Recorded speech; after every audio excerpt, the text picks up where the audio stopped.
Mateus, capítulo de número 4, e o versículo de número 1 ao versículo de número 11. Glória a Deus. Aleluia. Eu estava orando juntamente com os irmãos no relógio de oração de sexta para sábado. O Espírito do Senhor me entregou essa palavra. Glória a Deus.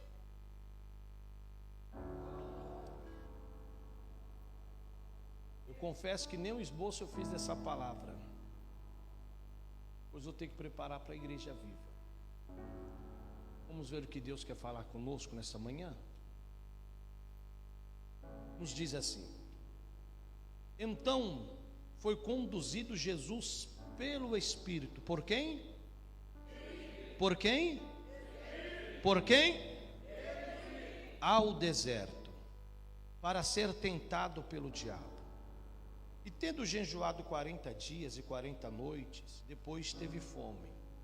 E chegando-se a ele, o tentador disse: se tu és o Filho de Deus, manda que essas pedras se tornem em pães. E ele, porém, respondendo, disse: está escrito, nem só de pão viverá o homem, mas de toda a palavra que sai da boca de Deus. Então o diabo o transportou à cidade santa e o colocou sobre o pináculo do templo. E disse-lhe: se tu és o Filho de Deus, lança-te daqui abaixo, porque está escrito: aos seus anjos dará ordem ao teu respeito, e tomar-se-ão nas mãos, para que nunca tropece em alguma pedra. Disse-lhe Jesus: também está escrito: não tentarás o Senhor, o teu Deus. Novamente, o transportou o diabo a um monte muito alto, e mostrou-lhe todos os reinos do mundo e a glória deles. E disse-lhe: tudo isto te darei, se prostrado me adorares. Então disse-lhe Jesus: vai-te, Satanás, porque está escrito: ao Senhor, o teu Deus, adorarás, e só ele servirás. Então o diabo deixou, e eis que chegaram anjos. Chegaram quem? Anjos. E o serviram. Amém? Sentar-vos, por favor. Glorifique a Deus, se você sentir a liberdade. Queridos, este texto é um dos textos que mais revela o dia a dia da vida de um homem de Deus e de uma mulher de Deus, seja ele no ministério, seja ele como membro do corpo de Cristo sem ter algum ministério que possa estar desenvolvendo para Deus. Este texto revela como que é a sua vida espiritual e a minha vida espiritual, as nossas vidas espirituais. A Bíblia vai dizer que Jesus, ele foi conduzido pelo Espírito ao deserto. Que Espírito é este? Aí, se você recua um pouco do capítulo 4, você entra no capítulo 3, você vai observar que Jesus, ele foi batizado pelo seu primo João o Batista. E nesse batismo que Jesus foi batizado, no momento em que ele está sendo batizado, a Bíblia diz que o Espírito do Senhor, o Espírito Santo, desce sobre Jesus em forma corpórea como pomba. Não é uma pomba, é como uma pomba. Então nós temos geralmente nas nossas imaginações, que foram embrionados na nossa imaginação desde criança, uma pomba branca descendo e pousando sobre Jesus. Não é que uma pomba desceu, é que a ação do Espírito Santo veio como uma pomba pousando sobre Jesus. E nesse momento Jesus foi cheio do Espírito Santo.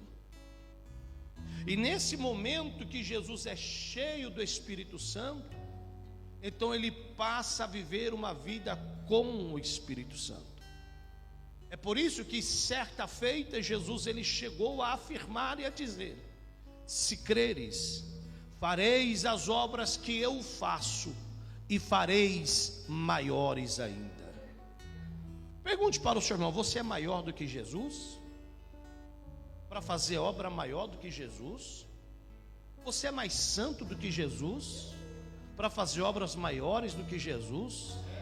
Você tem mais autoridade do que Jesus para fazer obras maiores do que Jesus? Então, pastor Caetano, me explica uma coisa: por que Jesus disse que o Senhor iria fazer obras maiores que ele? Sabe por quê? Porque lá em João 17 ele vai dizer: eu vou para o Pai, mas eu não vos deixarei órfãos, porque eu rogarei ao Pai que envie o Consolador.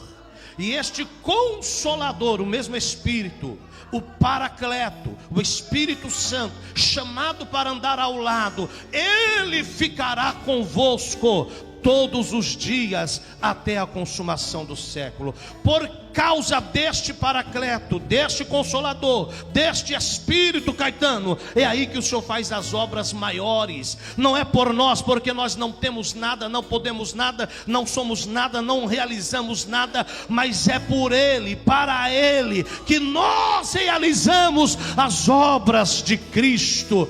Eu sozinho realizo 1%, com o pastor Luciano 2%, com a irmã Anice 3%, a irmã Mara 4%, na totalidade a igreja universal, espalhada pelo mundo, realiza obras extraordinárias. Neste momento eu não sei, mas eu posso afirmar: Jesus está curando em algum lugar, está salvando em algum lugar, está abrindo portas em algum lugar, está fechando cativeiros em algum lugar, está desfazendo as obras de Satanás em algum lugar. Tem algum lugar que o céu está se movendo, e pode ser aqui também nessa manhã.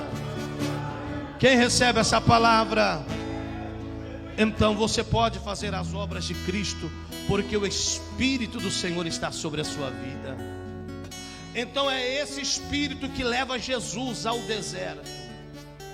Então Jesus foi ao deserto cheio do Espírito Santo. Diga comigo: Jesus foi ao deserto cheio do Espírito Santo. Porque há um estereotipo de crente que, estando ele no deserto ou ela no deserto, alguém vai olhar e vai dizer: está em pecado, está na prova porque está em falha, está na prova porque Deus não está na sua vida, está na prova porque está vazio do Espírito. Mas Jesus estava no deserto, e deserto é referência de coisas ruins, negativas, provações, dificuldades, enfermidades, portas fechadas, casamentos desequilibrados, vida emocional desequilibrada, crise com os filhos, crise com o esposo, crise no casamento, crise espiritualmente, crise nessa... Tudo que você pensar negativamente, a referência é tempestade, a referência é vento forte, a referência é deserto. Quem está comigo? Então observe que deserto é tudo que é provação. Tanto que se você falar para alguém: meu irmão, me ajude que eu estou no deserto, pode esperar, seu WhatsApp não vai tocar, porque minha prova já basta a juntar com a sua. Minha luta já basta juntar com a sua. É fácil chorar com os que choram. Chorar é fácil, irmão. O negócio é sorrir com aqueles que estão se alegrando. Então observe que deserto é tudo aquilo que é ruim. Mas Jesus foi ao deserto sem pecado. Jesus foi ao deserto cheio do Espírito Santo. Então quem está vivendo pelo deserto nem sempre está longe de Deus, nem sempre está em falha com Deus, mas está no deserto, porque é o Espírito que está te levando para te preparar para coisas maiores que você ainda viverá. Você não viveu, você ainda viverá coisas extraordinárias. Eu estou pregando para alguém aqui nesta manhã que o Espírito do Senhor te convidou ao deserto. Possa ser que seja eu, possa ser que seja você. O Espírito te convidou ao deserto. Para quê? Para que Ele possa te provar uma vez mais, porque você ainda vai viver algo extraordinário na presença de Deus. Então ele foi ao deserto cheio do Espírito Santo. Mas a Bíblia vai dizer que enjoado. O verso 2, coloque o verso 2 aqui na tela para mim, o verso 2. Olha, o verso 1 eu li que Jesus foi ao deserto cheio do Espírito Santo. Para quê, pastor? Para ser tentado pelo diabo. O propósito de Jesus no deserto era exclusivamente esse: ser tentado pelo diabo. Deixa os textos aqui na tela aqui para mim, por favor. Verso 2. Verso 2 vai dizer assim, olha o verso 2. É Mateus 4 e o verso 2. Mateus 4, verso 2. E tendo, diga comigo, tendo, diga lá, tendo jejuado 40 dias e 40 noites. O tendo faz a referência do passado. Ou seja, ele jejua antes, ele se prepara antes, e tendo jejuado 40 dias e 40 noites, teve fome. Nenhum ser humano suporta ficar 40 dias sem líquido. Nenhum ser humano suporta. Mas já foi contabilizado cientificamente, e Jesus é a prova, de que o homem consegue sobreviver sem comer alimento sólido 40 dias. Mas depois de 40 dias vem uma grande fome, que essa fome pode até matar o ser humano. Então observe que depois de 40 dias, quem que aparece? O acusador, Satanás. Diante de quê? Da grande fome de Jesus. E diga comigo, fome é uma necessidade. Observe que o diabo ele vai vir, irmã Alessandra, diante da sua casa, do seu casamento, da sua vida, diante de uma grande necessidade da senhora.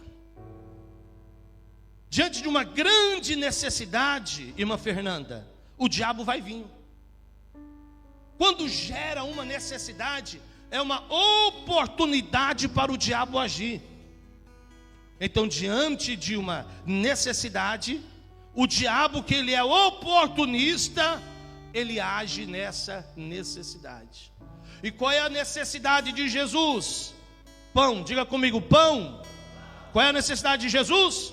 Pão. O que Satanás oferece para Jesus? O que ele oferece? Então observe que a Bíblia vai fazer uma referência no verso de número 3. Vamos pular para o verso 3. Deixa o texto aqui na tela, deixa o texto sempre na tela. O verso de número 3. E chegando-se a ele o tentador. Quem que chegou? Quem que chegou? Irmãos, eu estou um pouco fortinho. Eu estou naquela fase que quando eu olho assim para alguma coisa açucarada, bonitinha, eu estou quase que dizendo não. Porque tenta demais, Juliana. Agora tem um tal do morango do amor que eu comi esses dias, é bom demais.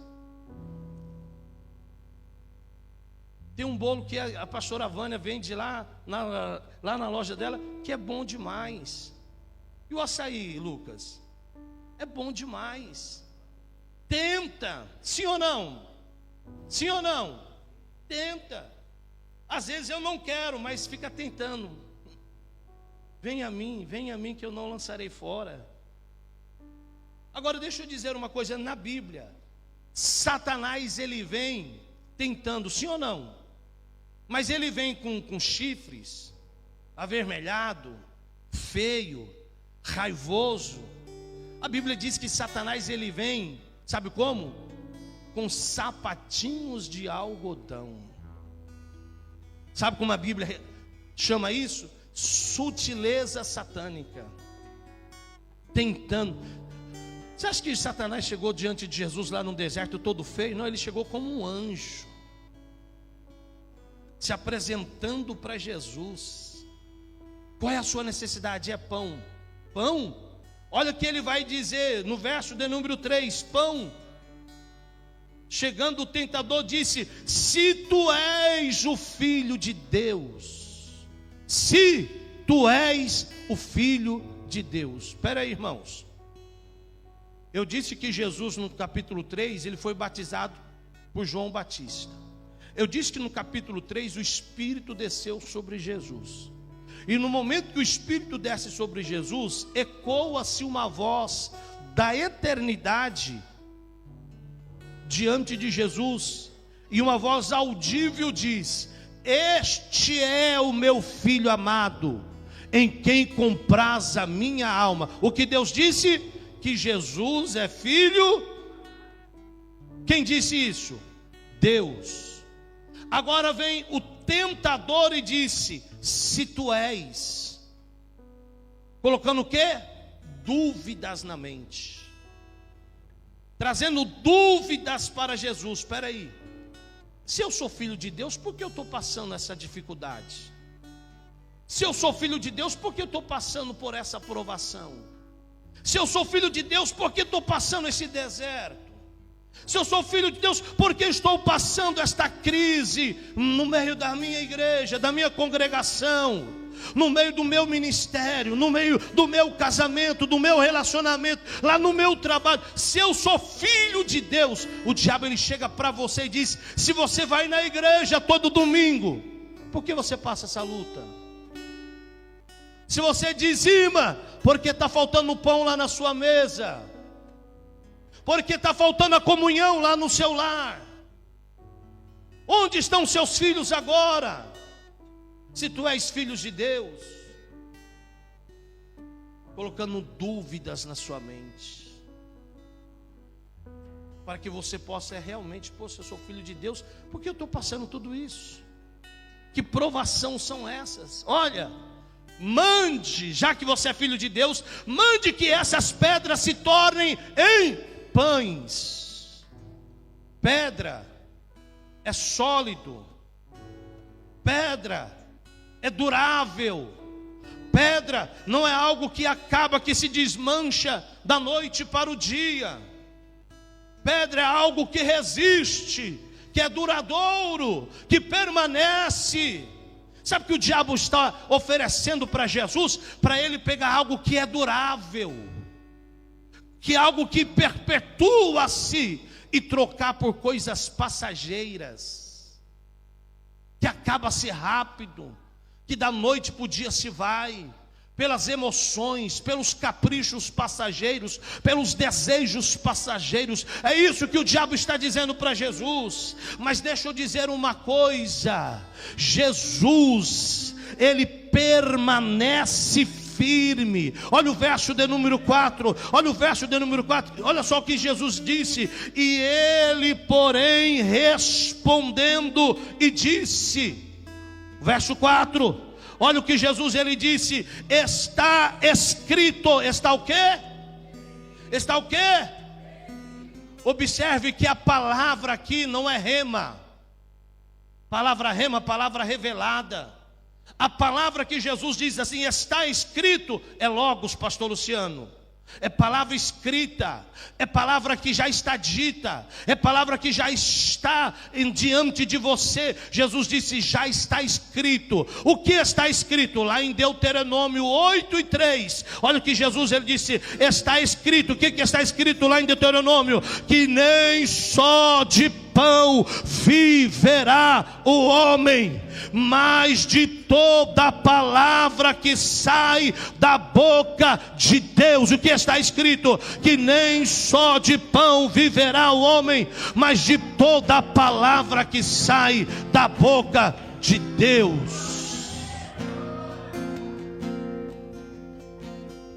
Escute, o diabo quer colocar em xeque a você a dúvida da palavra, a dúvida de Deus, a dúvida do Senhor. Mas observe que o diabo que está tentando você, que está nos tentando, ele não para. Olha para alguém que está do teu lado e diga: o diabo.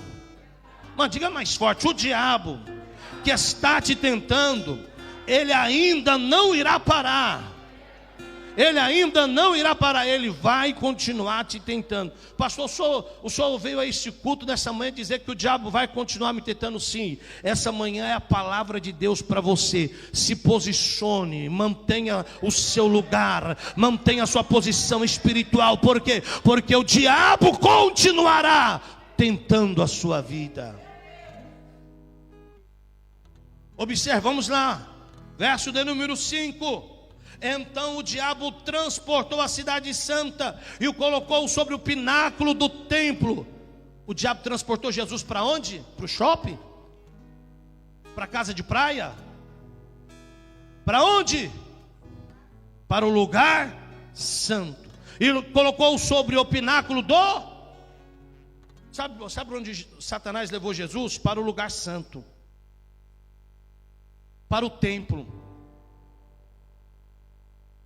Irmãos, nós temos que ter um cuidado tremendo, de profanar o que é sagrado. De profanar o que é sagrado. Nunca se viu tanta profanação, Lucas, do sagrado, quanto nos dias de hoje. As pessoas fazem vídeo da igreja, sátira da igreja, e as pessoas que não são crentes dão risada, pastor Luciano. Profanam pastores, profanam líderes, profanam culto de ceia, profanam culto da palavra, profanam a sua oferta, profanam o seu dízimo, e você compartilha. E você dá risada, e você coloca a risadinha, e você coloca o foguinho, e você coloca o coraçãozinho, e você compartilha a profanação do altar, a profanação do sagrado.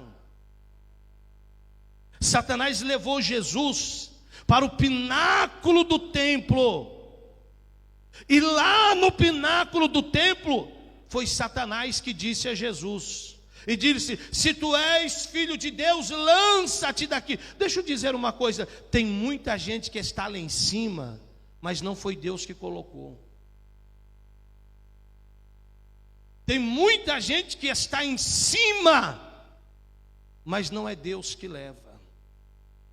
O diabo também leva. No templo você pode sair da sua casa quebrado, chegar aqui e receber uma palavra que não é de Deus, e você voltar mais quebrado ainda. Porque profanam o altar, politizam o altar, politizam o que é sagrado. Mas deixa eu dizer uma coisa: Deus ainda é santo, Jesus ainda é santo, o Espírito Santo ainda é santo, e Deus ainda tem um cuidado com a sua igreja. É por isso que o Senhor, Ele tem palavra do céu para a sua vida. É por isso que o diabo, ele até pode vir com a palavra, mas Jesus, ele continua dizendo: está escrito. O que é que está escrito? Que nem só de pão viverá o homem, mas de toda a palavra que sai da boca de Deus. Você pode até estar camuflado, escondido dentro de uma caverna como Elias, mas logo chegará uma palavra de Deus para a sua vida, trazendo calmaria para a sua alma, e a boa palavra de Deus fará você caminhar uma vez mais, continuar uma vez mais, prosseguir uma vez mais.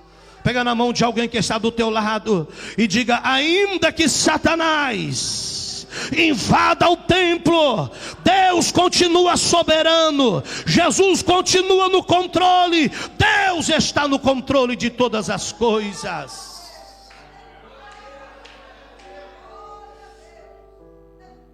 O perigo de quando alguém é levantado pelo diabo é que lá em cima ele não olha para cima, lá de cima ele só olha para baixo. Aí ele pisa, irmã Silvia, porque quem está em cima, quando não é levantado por Deus, ele ofende quem está lá embaixo, massacra quem está lá embaixo. Entendeu, Edgar? Aí as palavras não são remédio, são flechas. são espadas. Mas eu quero profetizar nesta manhã, independente de quem subir neste altar, que a palavra deste altar será uma palavra de remédio para a sua vida, será uma palavra de cura para as nações, pastor André. Será uma palavra de refrigério para a sua casa e para a sua... Receba essa palavra, porque enquanto eu prego, a palavra ela é uma espada, mas ela também é escudo. Ela protege os seus ouvidos, os seus sentidos, os seus olhos, a sua mente, o seu coração. A boa palavra vai guardar a sua vida. Mas enquanto alguém levantado pelo diabo está em cima, tem gente que está lá embaixo. Mas lá embaixo, pastor, é mais guardado por Deus. Lá embaixo é mais protegido por Deus. E deixa eu dizer uma coisa, nem sempre é desvantagem ficar lá embaixo, pastor Cleidson. Vamos perguntar para Davi. Davi, você está fazendo o que aí embaixo? Estou na prova, na luta, na perseguição. Saul me persegue dia e noite. Eu só canto, eu só adoro, só quero fazer algo para Deus, só quero fazer a obra de Deus. Mas Saul está me perseguindo. E o que você vai fazer? Não vou fazer nada, deixa Deus agir. Por quê? Mas você está embaixo. Mas enquanto aqui eu estou embaixo, eu elevo os meus olhos para o alto. Eu elevo os meus olhos para o alto. Não importa, você está embaixo sofrendo, perseguindo, chorando, mas eleve os seus olhos para o alto, para o monte, pois é de lá que vem o seu socorro. Deixa eu correr. Se tu és filho de Deus, lança-te daqui de cima, porque está escrito que aos seus anjos dará ordem ao teu respeito. Satanás usa a palavra. Quem disse isso foi a palavra. Está lá no Salmo 91, verso 11. Está na sua Bíblia. Foi Satanás que disse isso. Só que Satanás, ele é especialista em criar heresias. Ontem mesmo eu estive tomando café com 2 testemunhos de Jeová. Eu ia sair cedo. Chegou 2 testemunhos de Jeová na porta falando com a Thalita. Eu vi que estava alguma coisa ali meio diferente. Eu disse: bom dia, posso só fazer uma pergunta para vocês? Qual é o tema central da Bíblia? Ele, como? O tema central, Gênesis fala de quem? Êxodo fala de quem? Deuteronômio fala de quem? Josué fala de quem? Qual é o tema central da Bíblia? Ah, sobre Deus? Não, o tema central da Bíblia é Jesus. Os testemunhos de Jeová, eles dizem que Jesus é criado. Eu disse, mas lá em João diz o contrário. Lá em João diz que no princípio era o verbo estava com Deus, e o verbo era Deus. Todas as coisas foram criadas por meio do verbo, e sem o verbo nada do que existe poderia existir. Então deixa eu dizer uma coisa, Jesus é o criador de todas as coisas. Satanás, pastor Luciano, ele pode louvar o Senhor Jesus.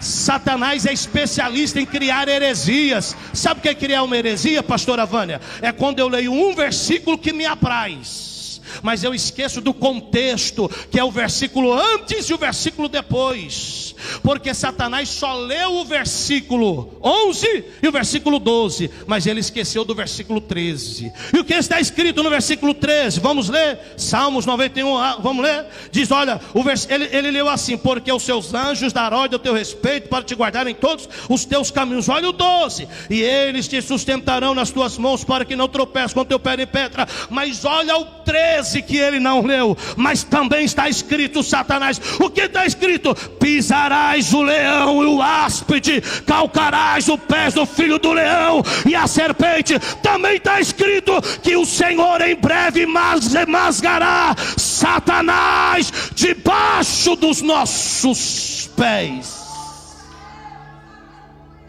Aleluia. Oh meu Deus,